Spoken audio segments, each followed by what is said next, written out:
નમસ્કાર વિદ્યાર્થી મિત્રો, આજે 4 જુલાઈ છે ને આજની તારીખથી હવે રિપીટર એક્ઝામનો અંત આવશે 2024નો। તો ઘણા વિદ્યાર્થીઓના મનમાં એક પ્રશ્ન છે કે સર રિઝલ્ટ ક્યારે આવશે, મને કોમેન્ટ પણ કરતા હોય છે। તો આજના વિડીયોમાં આપણે સંપૂર્ણ ચર્ચા કરીશું કે રિઝલ્ટ ક્યારે આવશે અને તમારે રિઝલ્ટ કઈ રીતના જોવું, એ બધી જ માહિતી હું તમને આજના વિડીયોની અંદર આપવાનો છું। કારણ કે જેમ તમારે બોર્ડ એક્ઝામના રિઝલ્ટ વખતે ઘણા બધા તમને વિડીયો મળતા હતા કે બોર્ડ એક્ઝામનું રિઝલ્ટ થયું જાહેર, પણ એની અંદર કોઈ સાચી તારીખ કે સાચી માહિતી આપવામાં ન આવતી હતી। તો આ વખતે તમારે સાથે આવું ન થાય એ માટે કહીને આ વિડીયોમાં હું તમને જણાવીશ, એ રીત તમારે ફોલો કરવાની, તમને કમ્પ્લીટલી માહિતી મળી જશે। ઓકે, ચેનલમાં જો તમે પહેલી વાર આવ્યો તો ચેનલને એકવાર સબસ્ક્રાઈબ કરી દેજો, બેલ આઇકન દબાવજો, જેથી આવા યુઝફુલ વિડીયો તમને સૌથી પહેલાં મળતા રહે અને બીજા મિત્રો સુધી પણ શેર કરજો, જેથી એમને પણ કઈ રીતના રિઝલ્ટ જોવું અને ક્યારે આવશે એની પણ સાચી માહિતી મળતી રહે। ઓકે, તો મિત્રો આપણે પહેલાં 2023ની જે બોર્ડ એક્ઝામ હતી એના રૂલ્સ પર જોઈશું કે કઈ તારીખનું આવી શકે છે। હજી ફાઇનલ ડેટ નથી આવી, ફાઇનલ ડેટ જ્યારે આવશે એવી આપણી ચેનલની અંદર તમને અપડેટ આપવામાં આવશે। તો જુઓ મિત્રો, 2023માં રિપીટર એક્ઝામ 15 જુલાઈ 2023ના દિવસે પૂરી થઈ ગઈ હતી। મતલબ કે 9 તારીખનું તમારે વિજ્ઞાનનું એ સમય પેપર હતું અને 12 તારીખના રોજ બેઝિક ગણિતવાળાને પેપર હતું અને 15 તારીખ સુધીમાં રિપીટર એક્ઝામ પૂરી થઈ હતી। તો રિઝલ્ટ ક્યારે આવ્યું એ જુઓ કે 2023નું રિઝલ્ટ આવ્યું 28 જુલાઈ 2023ના રોજ। મતલબ 15 તારીખના રિપીટર એક્ઝામ પૂરી થઈ એના એક્ઝેક્ટ 13 દિવસ પછી, એટલે કે 28 તારીખના રોજ રિપીટર એક્ઝામનું રિઝલ્ટ જાહેર થઈ ગયું।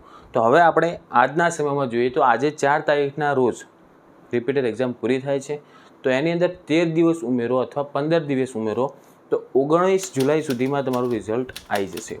કાં તો 19 તારીખનું આવશે, કાં તો 20 તારીખનું આવી જશે। ઓકે, 20 જુલાઈ આજુબાજુ તમારું રિઝલ્ટ 100% આવી જશે અને જો 20 જુલાઈ આજુબાજુ ન આવે તો જુલાઈના એન્ડમાં તો ફાઇનલ, મતલબ જુલાઈ મહિનામાં જ તમારે લાસ્ટ વીકમાં રિઝલ્ટ 100% આવી જશે। તો કઈ રીતના રિઝલ્ટ જોવું, કઈ રીતના ફેક ન્યૂઝથી તમારે બચવું, એ બધી જ ચર્ચા હું તમને આજના વિડીયોમાં કરવાનો છું। તો તમારે મોબાઈલની સ્ક્રીન ઉપર જે દેખાશે એ પ્રમાણે સર્ચ કરવાનું રહેશે ગૂગલ ઉપર, અને એ પણ હું તમને માહિતી સમજાવું છું। તો પ્લીઝ વિડીયોના અંત સુધી બન્યા રહેજો। ઓકે મિત્રો, સૌ પ્રથમ તમારે શું કરવાનું હું તમને મોબાઈલની સ્ક્રીન ઉપર સમજાવું છું કે પહેલાં તમે ગૂગલ ઉપર જાઓ। ગૂગલ ઉપર ગયા પછી તમારે લખવાનું GSEB, ફક્ત આટલું લખવાનું GSEB। ઓકે, આટલું લખ્યા પછી તમે સર્ચ ઉપર ક્લિક કરજો। એના પછી તમને જે વેબસાઇટ દેખાય છે GSEB, એના ઉપર જઈને ક્લિક કરો તો એક બીજું પેજ ખુલશે। તો એની અંદર તમે જુઓ પહેલી જ જે તમને દેખાય છે બોર્ડ વેબસાઇટ, એના ઉપર જાઓ। એના ઉપર ગયા પછી તમારે સ્ક્રોલ કરવાનું, નીચે સ્ક્રોલ કરતા જાઓ છેક નીચે, તો જો ન્યૂ હાઇલાઇટ્સ તમને દેખાય છે, એમાં તમને બધી જ માહિતી મળી જશે। તો ન્યૂ હાઇલાઇટ્સની અંદર શું કરવાનું, તમારે જે સૌથી ઉપર રહે એ હાઇલાઇટ તમને શું કહે છે જુઓ કે press note and numerical information for board પૂરક એક્ઝામિનેશન ડેટ 3/7/2024। તો આ ન્યુમેરિકલ ઇન્ફોર્મેશન છે।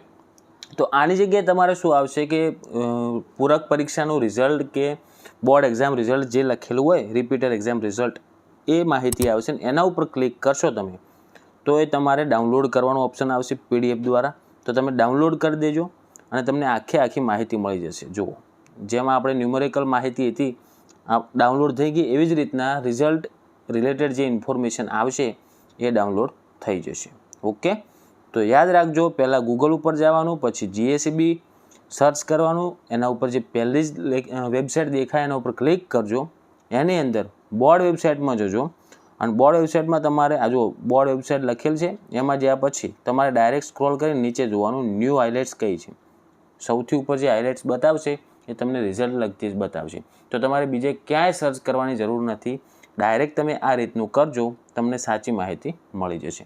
ઓકે મિત્રો, વિડીયો તમને ખૂબ જ યુઝફુલ થયો તો પ્લીઝ વિડીયોને લાઇક કરજો, આવા યુઝફુલ વિડીયો માટે આપણી ચેનલને સબસ્ક્રાઈબ કરજો અને બીજા મિત્રો સુધી પણ જલ્દીથી જલ્દી શેર કરજો, જેથી અમને પણ સાચી માહિતી મળતી રહે। આજના વિડીયોમાં મેં તમને સમજાવ્યું કે કઈ રીતના તમે રિઝલ્ટ જોઈ શકો છો અને જેવું રિઝલ્ટ આવશે એવી આપણી ચેનલની અંદર જ અપડેટ આપવામાં તમને સૌથી પહેલાં આવશે। ઓકે, હવે મળીશું આપણે નેક્સ્ટ વિડીયોમાં। Thank you so much for watching my videos. Thank you so much.